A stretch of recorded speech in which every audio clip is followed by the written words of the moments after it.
আসসালামু আলাইকুম, কেমন আছো তোমরা? এই যে রাত করে হঠাৎ করে মনে হলো যে আজকে রাত্রে একটু তিহারি খাবো।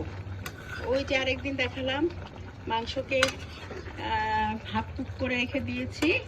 আজকে সেটা হঠাৎ মনে হলো, আমি গাজীপুর থেকে একটু আগে আসছি, এসে মনে হলো যে আমি একটু বিরিয়ানি খাবো।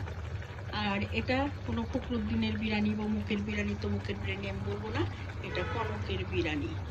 কনকের বিরিয়ানি এটা আমার নিজস্ব রেসিপি, নিজের স্টাইলে আমি রান্না করি, খেতে খুব ভালো হয়, খারাপ হয় না।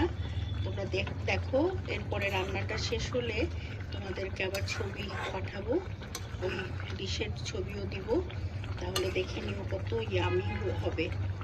আর এরকম করে আমার যখন যেটা খেতে ইচ্ছা করে আমি ঝটপট রান্না করে ফেলি।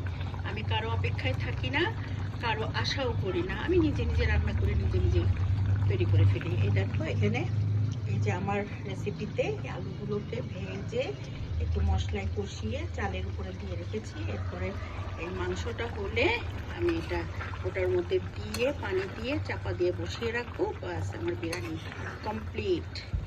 তোমরা দেখতে থাকো আর মনে মনে ভাবতে থাকো যে আমিও রান্না করবো। খোদা হাফেজ।